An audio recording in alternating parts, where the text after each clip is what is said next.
সৌভাগ্যশীল যে আমরাও সকলে সেই মাদ্রাসার একজন ছাত্র, যেই মাদ্রাসার শিক্ষক ছিলেন আল্লাহ রাব্বুল আলামিন এবং ছাত্র ছিলেন সরকারি দৌজাহা মোহাম্মদ আবে মোহাম্মদ সাল্লাল্লাহু আলাইহি ওয়াসাল্লাম।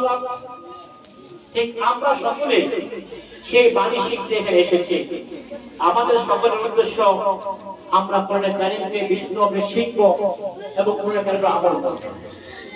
অতএব আমরা এটা নির্দ্বিধায় বলতে পারি, গর্বের সাথে বলতে পারি যে সত্যিকার অর্থ ইনশাআল্লাহ যদি আমরা আমাদের নিয়তকে খালেস করতে পারি, আল্লাহ তাআলার সন্তুষ্টির জন্য কাজ করতে পারি, তাহলে অবশ্যই আমরা সেই আল্লাহ যেমন তার নবীকে ছাত্র হিসেবে শিক্ষা দিয়েছেন, আমরাও সেই ছাত্র কাটায় উঠতে পারবো ইনশাআল্লাহ। এজন্য আমরা একটা বরকতময় মাহফিলের সদস্য। আল্লাহ রাব্বুল আলামিন এলেম সম্পর্কে অনেকগুলো আয়াত অবতীর্ণ করেছেন। এক জায়গায় বলেছেন যে সমস্ত মানুষ ঈমান এনেছে এবং ইলম অর্জন করেছে, আল্লাহ রাব্বুল আলামিন তাদেরকে জান্নাতের মধ্যে উঁচু মাকাম দান করবেন। সুবহানাল্লাহ। হাদিসে পাকের মধ্যে আসছে খায়রুকুম মান তাআল্লামাল কুরআনা ওয়া আল্লামা, হে আমার বান্দা বান্দীরা, আল্লাহ নবী বলে আমার উম্মতরা তোমরা শুনে রাখো, তোমাদের মধ্যে ওই ব্যক্তি সর্বোত্তম, সবচেয়ে উত্তম, সবচেয়ে দামি, সবচেয়ে মর্যাদাশীল, সবচেয়ে আল্লাহ রাব্বুল আলামিনের প্রিয় ভাজন হবে যে কোরআন কারীমকে শিখে এবং শেখায়। আলহামদুলিল্লাহ আমরা আজকে যে এখানে এসেছি, আমরা সকল কাজ থেকে আমার সন্তানকে মুক্ত করে একমাত্র নিরে এই জায়গায় আমি তাকে অবস্থান করাবো, যাতে করে তার মন মানসিকতা সবসময় মানুষের মুখী হয় এবং তার হাজিরি ঠিক থাকে এবং তার সবার মধ্যে বরকত হবে। তাহলে এটা আমরা সবাই খেয়াল করি। প্রয়োজন বলে আমি এখানে এসে আমার সন্তানকে খাওয়াই যাবো, প্রয়োজন বলে আমি আমার সন্তান কাজ করলে পরে মুক্ত যাবো, কিন্তু আমি একটা দিনের জন্য আমার সন্তানকে বন্ধ করার ব্যবস্থা করবো। আর আমি আমার হুজুরকে বলবো ইনশাআল্লাহ, আজকে পুরস্কার দিয়েছেন, সামনে থেকে পুরস্কার একটা বাড়াইবেন ইনশাআল্লাহ। এই জন্য যে সমস্ত সন্তানরা পুরো বছর ক্লাস করবে, একজনের ক্লাস কামাই দেবে না, তাদের একটা বিশেষ পুরস্কার দেওয়া হবে ইনশাআল্লাহ।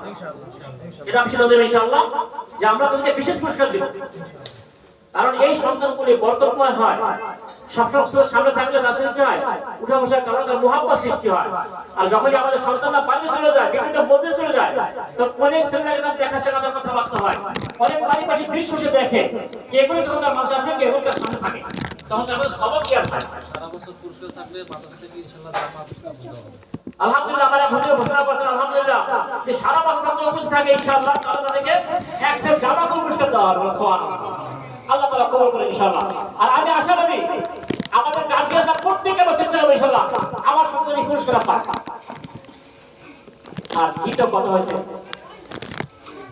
আমরা যারা বাবা হয়েছি, আমরা যারা মা হয়েছে, আমরাও কিন্তু বাড়ি থাকলে সন্তানরা বিভিন্ন সময় কিন্তু শাসন করি, কিছু অন্যায় করে ধমক দেই, কোথাও একটা থাপ্পড় দেই, যাতে সন্তান কি হয়, ভালো হয়।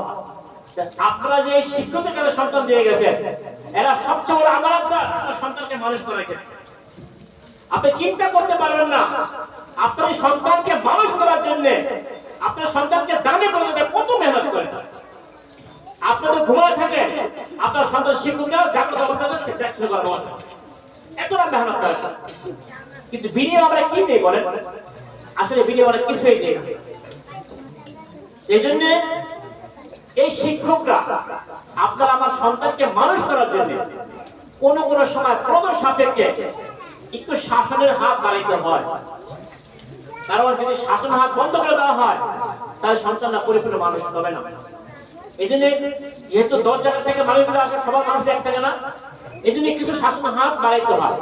এই ক্ষেত্রে আপনাদের সহনশীল হতে হবে, এই ক্ষেত্রে আপনাদের মূল্যায়ন করতে হবে শিক্ষকদেরকে, যে আমার এই শিক্ষকরা ছাত্র শিক্ষক আছে, এরা জালেম না, এরা আমার সাথে ক্ষতি করার জন্য হাত বাড়ায়নি।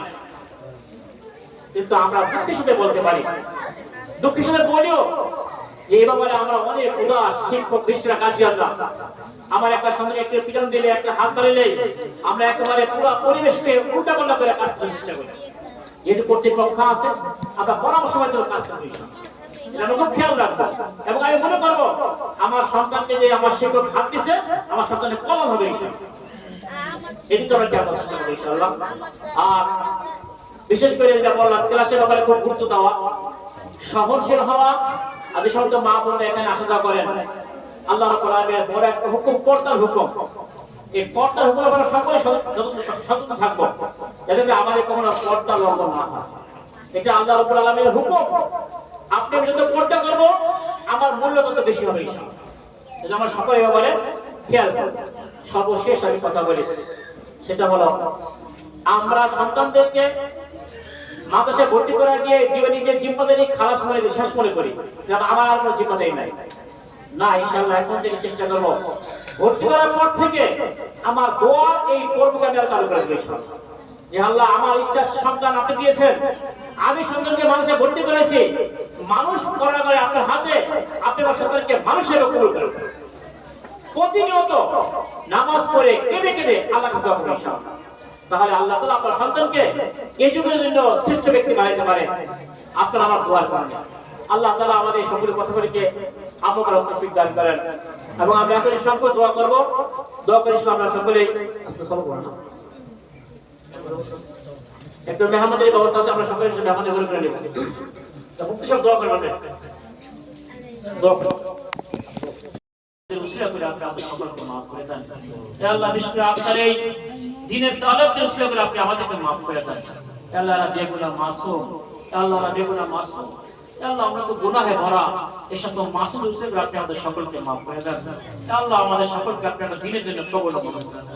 হে আল্লাহ, যে সমস্ত ছাত্ররা এখানে ভর্তি হয়েছে, হে আল্লাহ সকলকে আপনি হাফেজে কোরআন, আলেম দ্বীন হিসেবে কবুল করে নেন। হে আল্লাহ, দ্বীনের মুজাহিদ হিসেবে কবুল করে নেন, দ্বীনের খাদিম হিসেবে কবুল করে নেন, দ্বীনের সেবক হিসেবে কবুল করে নেন। হে আল্লাহ, এই প্রত্যেকটা সন্তান যেন আল্লাহ, হে আল্লাহ প্রত্যেক সন্তান যেন হাফেজ কোরআন হয়ে আবার আমার হাফেজ কোরআন তৌফিক নসিব করে দেন। হে আল্লাহ, যে সমস্ত আশা করে বড় আশা